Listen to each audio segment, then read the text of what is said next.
వైజాగ్ ఎయిర్పోర్ట్లో కోడికత్తి డ్రామా ఆడారు.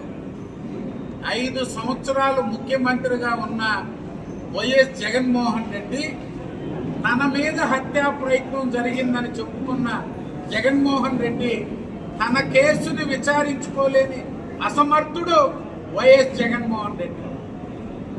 కోడికత్తి సీను తల్లి అయ్యా నా బిడ్డకి బెయిల్ ఇప్పించండి అంటే వాళ్ళ భాగోతం బయటకు వస్తుందని, వాళ్ళు ఆడిన డ్రామా బయటకు వస్తుందని బెయిల్ కూడా రానివ్వనటువంటి ముఖ్యమంత్రి జగన్మోహన్ రెడ్డి. బాబాయ్ హత్య, ఈరోజు నీ కుటుంబ సభ్యులు, నీ చెల్లెళ్ళు జీవితాంతం నీ తండ్రి రాజశేఖర రెడ్డి ముఖ్యమంత్రి కావాలని అహర్నిశలు శ్రమించిన నీ బాబాయ్ వివేక హత్య ఎవరు చేశారయ్యా? ఈ చెల్లెళ్ళు ఇద్దరు చెప్తున్నారు మీరే చంపారని.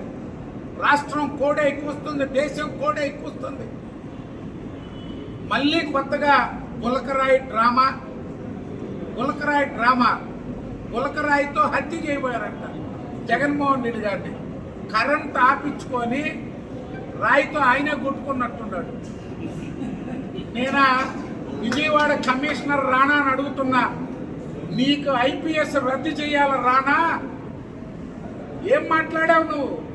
మా కార్పొరేటర్ గాంధీ మీద హత్యాయత్నం జరిగి కన్ను పొడిస్తే ఈ రాణా ఏం మాట్లాడాడు? పొరపాటున కారు కీ తగిలిందన్నాడు. నీ భార్యనో నీ బిడ్డనో పొడిస్తే అప్పుడు తెలుసంటే రాణా నువ్వు ఒక ఐపీఎస్ కమిషనర్, సిగ్గుండాలి నీకు. ముఖ్యమంత్రికి రాయి తగిలితే ఇన్ని యాక్షన్లు చేస్తున్నావే, మా కార్పొరేటర్ కన్ను పొడిస్తే ఏం మాట్లాడావు నువ్వు ఆ రోజు? మళ్ళీ నువ్వు ఎలక్షన్ కమిషన్కి పోయి ప్రభుత్వాల మీద ప్రతిపక్ష పార్టీలు విమర్శలు చేస్తున్నాయి, పత్రికల మీద, మీడియా మీద. ఎలక్షన్ కమిషన్కి ఈ రాణా పోయి కంప్లైంట్ చేస్తాడు. ఫస్ట్ ఈ రాష్ట్రం నుంచి తొలగించాలా, రాణాకి ఐపీఎస్ రద్దు చేసి శిక్షించాలని చెప్పి డిమాండ్ చేస్తాడు.